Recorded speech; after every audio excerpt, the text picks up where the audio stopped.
교재 13페이지입니다. 예수님이 30세쯤 되셔서 공생애를 시작하시기 전 성령에 이끌려 광야에서 마귀에게 시험을 받으십니다. 40일 동안 아무것도 먹지 않으시며 시험을 받으셨는데 돌로 떡이 되게 하라, 내게 절하라, 높은 데서 뛰어내리라는 것으로 인간으로서는 감당하기 어려운 시험이었습니다. 그러나 예수님은 하나님의 말씀으로 모든 시험을 이기십니다. 시험을 이기신 예수님께서 나사렛 회당에서 말씀을 증거하셨으나 배척당하시고 그곳을 떠나십니다. 이후 갈릴리 가버나움에 오셔서 귀신 들린 자와 베드로의 장모와 온갖 병자들을 고치시고 갈릴리 여러 회당에서 전도하시면서 하나님 나라의 복음을 증거하십니다. 오늘 누가복음 4장 말씀은 예수님께서 하셨던 사역에 대해서 이제 공식적으로 전파되고 있습니다. 예수님께서 30년을 집에서 일하시다가 이제 하나님의 사역을 3년간 하시는데 그 통과 의례에 해당되는 것이 사단에게 시험을 받으시는 그런 것이지요. 그래서 4장 앞부분에 1절부터 말씀해 보면 마귀에게 시험을 받으셨다. 그런데 그 시험을 잘 이기시고 하나님의 일을 공식적으로 시작하셨다. 그 시작하신 내용은 세 가지: 가르치시고 전파하시고 병자들을 고치시고, 이 세 가지 사역을 중심으로 이제 모든 예수님의 공생애가 시작되는 것이 4장입니다. 자, 4장 첫 번째 기도 제목은 시험 안에서 저희를 보호하소서 하는 것입니다. 마귀의 유혹이죠. 시험 안에서 우리를 보호하소서. 자, 우리 오늘 본문 말씀 1절과 2절, 1절, 2절 두 절 말씀 우리 함께 읽겠습니다. 시작. 예수께서 성령의 충만함을 입어 요단강에서 돌아오사 광야에서 40일 동안 성령에게 이끌리시며 마귀에게 시험을 받으시더라. 이 모든 날에 아무것도 잡수시지 아니하시더니 날수가 다함에 줄이신지라. 아멘. 예수님이 성령의 충만함을 입어 요단강에서 돌아오셨는데 이제 마귀에게 세 가지 시험, 유혹이죠. 유혹. 시험이라는 단어는 한글로는 두 가지 뜻이 있습니다. 그죠? 믿음의 시련이 있고 마귀의 유혹이 있고. 그래서 성경에 시험을 받으셨다, 시험을 당한다, 이런 말은 신앙의 성숙을 위한 시련일 수가 있고 또는 마귀가 우리를 꾀는 유혹일 수 있는데, 오늘의 이 시험은 유혹을 말하는 거죠. 템테이션입니다. 유혹. 그런데 오늘 본문에 아주 중요한 내용이 하나 있는데요. 광야에서 2절에 보면 마귀에게 시험을 받으시는데 1절 후반부에 보면 성령에게 이끌리셨다, 이런 표현이 나옵니다. 그러니까 여러분, 예수님이 광야에 가신 이유는 성령에게 이끌려서 가신 겁니다. 그런데 시험은 마귀에게 받았습니다. 이게 아주 영적으로 중요한 거죠. 예수님이 영적으로 아주 기도를 안 하고 힘들어서 유혹을 받은 게 아닙니다. 예수님께서 하나님의 일을 하시려고 가장 성령이 충만할 때 마귀에게 시험을 받았습니다. 그래서 1절 후반부, 2절 초반부 연결시키면 이렇게 되는 거죠. 한번 따라해 보시죠. 성령에게 이끌리시며 마귀에게 시험 받으셨다. 그러니까 성령에게 이끌리셨는데 마귀에게 시험을 받았다. 아니, 성령이 함께 하는데 어떻게 시험을 받습니까? 여러분, 그게 아닙니다. 성령께서 강하게 역사하시는 곳에 마귀가 더 강하게 유혹한다는 것이죠. 이런 말이 있죠. 죽은 적군에게는 총알을 소비하지 않는다. 이거 아주 의미심장한 말입니다. 전쟁에서 전쟁하다가 적군이 죽어 있으면 총탄을 소비하지 않습니다. 적이 적을 향해서 총구를 겨누는 이유는 그 사람이 위협이 되기 때문입니다. 그 사람이 내 생명을 해할 수도 있기 때문에 살아있는 적군에게 총알을 쏘지, 이미 죽어버린 적군에게는 총알을 소비하지 않습니다. 마귀가 우리를 유혹하는 것은 유혹할 가치도 없이 영적으로 피폐해진 사람에게 유혹을 안 합니다. 하나하나 자기 거니까. 이 사람은 이미 하나님을 제대로 믿지 않는다.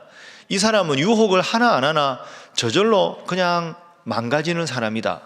그런데 야, 이 사람 그냥 뒀다가는 정말로 영적으로 마귀에게 큰 어려움이 있겠다.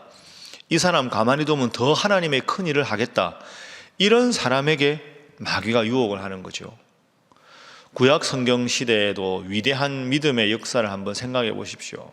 아주 위대한 믿음의 사람들 치고는 평범하게 순탄하게 나서부터 죽을 때까지 복만 받은 사람이 거의 없습니다. 아브라함도 그렇고 이삭도 그렇고 야곱이 얼마나 험한 세월을 보냈습니까? 모세도 그렇죠. 바울도 그렇죠. 신구약의 인물들을 생각하면 영적으로 하나님 앞에 바로 선 사람일수록 유혹을 이겼습니다. 그럼 우리가 기도할 건 뭘까요? 하나님, 시험으로부터 보호해 주십시오가 아니라 시험 안에서 마귀에게 지지 않도록 저를 지켜주십시오. 이게 우리의 기도가 되어야 되는 거죠. 그래서 제가 말씀드린 대로 시험으로부터 우리를 보호해 주십시오가 아니라 시험 안에서 넘어지지 않도록 저희를 인도해 주십시오. 이게 필요한 겁니다. 아무런 시험도 당하지 않고 아무런 유혹도 당하지 않고 살고 싶습니다. 그것은 죄송한데 천국 가야 가능한 일입니다. 우리가 살아있기 때문에 영적으로 바로 서기 때문에 유혹이 있습니다. 내가 이렇게 새벽마다 나와서 기도하는데 내가 하나님 뜻대로 살려고 이렇게 몸부림치는데 왜 이렇게 기도 제목이 많을까? 왜 이렇게 어려운 일이 많을까? 그만큼 역설적으로 여러분이 하나님 앞에 소중한 존재이기 때문입니다. 그래서 시험 당하지 않게 해주십시오 이렇게 기도하지 마시고 우리 예수님께서 주기도문에서 가르쳐 준 대로 시험을 당하지만 시험에 넘어가진 자가 되지 않게 해주십시오. 그렇게 기도하셔서 혹 유혹을 당해도 늘 성령 안에 살아가시는 여러분 모두가 되시기를 주님 이름으로 축복합니다. 자, 두 번째 유혹일 주제가 뭐냐? 세 가지 무슨 유혹을 받았는가 한번 보겠습니다. 자, 3절 말씀에 보면 돌들에게 명하여 떡이 되게 하라. 이거 물질적인 유혹입니다. 6절에 보면 두 번째가 나오죠. 자, 6절, 7절 성전 꼭대기에서 뛰어내리라. 내게 절을 하라. 그러면 다 너의 것이 되겠다. 그리고 그 밑에 보면 9절에 보면 성전 꼭대기에서 뛰어내리면 하나님의 사자들이 너를 지켜줄 것이다. 마태복음하고는 이게 순서가 달라져 있습니다.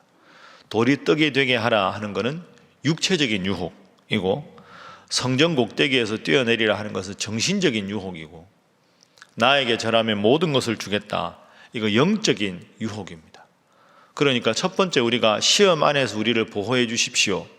이렇게 기도하는데 우리가 주로 당하는 시험이 뭐냐? 육체적인 유혹, 정신적인 유혹, 영적인 유혹. 이 세 가지다 하는 겁니다. 그러니까 우리가 저걸 알고 나를 알아야 이길 수 있겠죠. 그래서 두 번째 교훈은 마귀는 전방위적으로 우리를 유혹한다는 것을 기억하는 겁니다. 40일을 줄이셨는데 얼마나 배가 고팠을까요? 눈 딱 감고 한 번만 나한테 절해라. 다 주겠다. 제일 높은 곳이 성전 아니냐? 거기서 뛰어내려봐. 사람들이 다 보고 깜짝 놀라서 너 말 안 해도 다 사람들이 따라올 거야. 육체적인 유혹, 영적인 유혹, 정신적인 유혹. 그래서 하나님 시험 안에서 우리를 보호해 주시되 전방위적인 모든 유혹에서 우리를 보호해 주십시오. 마귀의 괴계는 아주 집요하고 치밀하다 하는 것이 오늘 본문의 두 번째 교훈이지요. 근신하라, 깨어라. 너희 대적 마귀가 우는 사자같이 두루다니며 삼킬 자를 찾는다. 그 말씀을 꼭 기억하시고 마귀가 우리를 유혹하는 것은 전방위적으로 유혹한다. 그래서 시험에 넘어가지 않도록 깨어서 기도하라.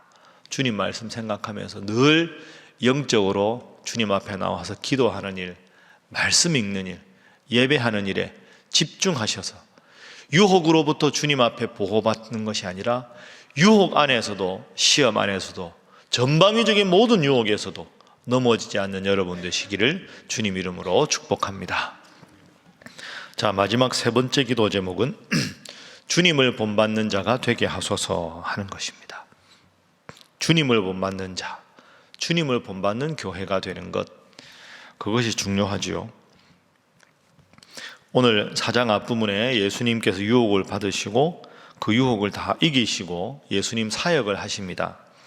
자, 사역이 3가지가 있는데요. 자, 한번 저하고 읽어보시죠. 15절 말씀. 자, 15절 함께 읽습니다. 시작. 친히 그 여러 회당에서 가르치심에 무사람에게 칭송을 받으시더라. 아멘. 자, 예수님의 3대 사역이 있습니다. 예수님이 하신 제일 중요한 3가지 사역. 첫 번째는 15절에 가르치셨다 하는 것이고, 두 번째는 18절입니다. 자, 18절 읽습니다. 시작. 주의 성령이 내게 임하셨으니 이는 가난한 자에게 복음을 전하게 하시려고 내게 기름을 부으시고 나를 보내사 포로된 자에게 자유를, 눈먼 자에게 다시 보게 함을 전파하며 눌린 자를 자유롭게 하고 주의 은혜를 전파하게 하려 하심이라 하였더라. 아멘. 18절 후반부에 전파하다, 19절에도 전파하다, 이게 예수님의 두 번째 사역입니다. 말씀을 전하셨다 하는 것이죠. 세 번째 사역은 31절 말씀에도 가르치시다 나오지요. 기억하시고요. 자, 38절 이하에 보면 예수님께서 시몬의 집에 들어가셔서 시몬의 장모를 고치십니다. 자, 39절 말씀 함께 읽습니다. 시작.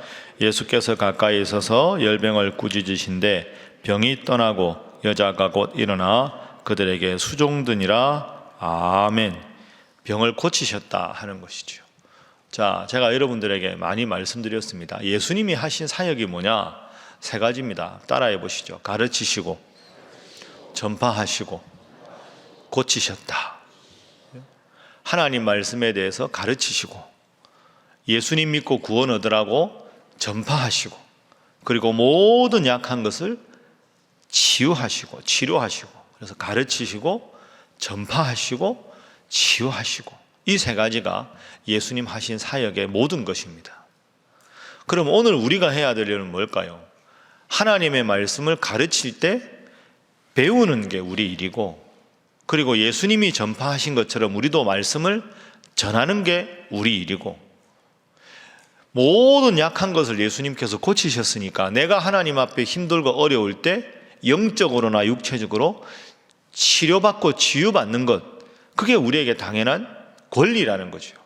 가르치시고 전파하시고 치료하시고, 우리가 해야 할 일은 배워야 하고 예수님처럼 복음을 전해야 하고, 그리고 예수님께서 치유해 주시는 그 치유의 은혜를 입어서 내가 영육간에 강건해지는 것, 그게 우리 성도가 해야 될 3가지 일입니다.